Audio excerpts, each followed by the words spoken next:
ಮುಂದಿನ ಸಾಧಕರ ಪರಿಚಯ. ನಿಮ್ಮ ಮುಂದೆ ಕಮಡೊಳ್ಳಿ ಸಿದ್ದಲಿಂಗಣ್ಣ, ಮಣ್ಣಿನ ಮಗ ಖ್ಯಾತಿ, ಸಮಾಜ ಸೇವಕರು, ಹಾವೇರಿ. ಅವರು ನಡೆದು ಬಂದ ಸಾಧನೆಯ ಕುರಿತು ಒಂದು ವಿಟಿ ಇದೆ, ನೋಡ್ಕೊಂಡು ಬರೋಣ.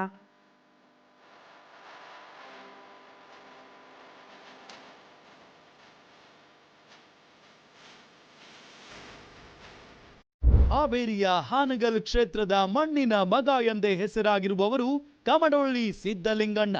ವೃತ್ತಿಯಲ್ಲಿ ಗುತ್ತಿಗೆದಾರ ಮತ್ತು ಕೃಷಿಕ. ಅಲ್ಲಿಂದ ಬಂದ ಲಾಭವನ್ನೆಲ್ಲ ಸುರಿಯುವುದು ಜನ ಸೇವೆಗೆ ಮತ್ತು ಹಿಂದೂ ಧರ್ಮ ರಕ್ಷಣೆಗೆ. RSS ಹಿನ್ನೆಲೆಯಿಂದ ಬಂದಿರುವ ಸಿದ್ದಲಿಂಗಣ್ಣ ಪ್ರಖರ ಹಿಂದುತ್ವವಾದಿ. ಸಾವಿರಾರು SSLC ವಿದ್ಯಾರ್ಥಿಗಳಿಗೆ ಪುಸ್ತಕ ನೀಡುವ, ಹಿಂದೂ ಧರ್ಮ ಧ್ವಜ ಅಭಿಯಾನ ನಡೆಸುತ್ತಿರುವ ಸಿದ್ದಲಿಂಗಣ್ಣ ಗೋ ರಕ್ಷಣೆಯಲ್ಲೂ ದೊಡ್ಡ ಹೆಸರು ಮಾಡಿದ್ದಾರೆ. ಬಸವಣ್ಣನವರ ತತ್ವಗಳನ್ನ ಅರಿತು ಅಳವಡಿಸಿಕೊಂಡಿರುವ ಕಮಡೊಳ್ಳಿ ಸಿದ್ದಲಿಂಗಣ್ಣ ನಿಸ್ವಾರ್ಥ ಕಾಯಕ ಯೋಗಿಗಳು. ಇವರಿಗೆ ಕಾಯಕ ಯೋಗಿ ಪುರಸ್ಕಾರ ನೀಡುತ್ತಿರುವ ಬಗ್ಗೆ ಗ್ಯಾರಂಟಿ ನ್ಯೂಸ್ಗೆ ಹೆಮ್ಮೆ ಇದೆ.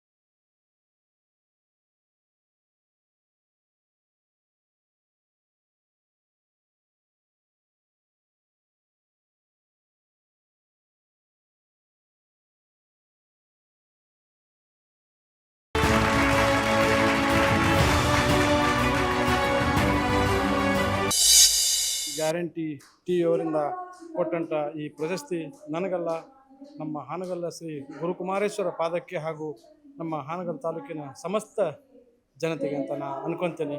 ಯಾಕಂದರೆ ಇವತ್ತು ಸಮಾಜಮುಖಿ ಕೆಲಸ ಮಾಡಬೇಕಂತ ನಮ್ಮ ಹಿರಿಯರಾದಂಥ, ನಮಗೆ ಅಗದಿ ಆತ್ಮೀಯರಾದಂಥ ಶ್ರೀ ವಿಶ್ವನಾಥ್ ಹಿರೇಮಠ ಅವರ ನಮ್ಮ ಬಹಳ ಒಂದು ಅವರ ಸಮಾಜದ ಕಳಕಳಿಯನ್ನು ನೋಡಿ ಅವರಿಂದ ನಾವು ಕಲಿತಂಥ ಈ ಸಮಾಜ ಸೇವೆ, ಇದನ್ನು ನಾವು ಈ ಭೂಮಿ ಮೇಲೆ ಬಂದ ಮೇಲೆ ತಂದೆ ತಾಯಿ ಋಣ, ಗುರು ಹಿರಿಯರ ಋಣ, ಸಮಾಜದ ಋಣ ಮತ್ತು ಈ ಮಣ್ಣಿನ ಋಣ ತೀರಿಸಲೇಬೇಕಂತ ಒಂದು ಉದ್ದೇಶ ಇಟ್ಕೊಂಡು ಸಮಾಜಮುಖಿ ಕೆಲಸವನ್ನು ಮಾಡ್ತಾ ಇದ್ದೇವೆ. ಈ ಪ್ರಶಸ್ತಿ ನನಗೆ ಇನ್ನೂ ಹೆಚ್ಚಿನ ಜವಾಬ್ದಾರಿಯನ್ನು ಕೊಟ್ಟಿದೆ ಅಂತ ನಾನು ತಿಳ್ಕೊತ ಈ ಪ್ರಶಸ್ತಿಯನ್ನು ಇಡೀ ನಮ್ಮ ತಾಲೂಕಿನ ಜನತೆಗೆ ಸಮರ್ಪಿಸುತ್ತಾ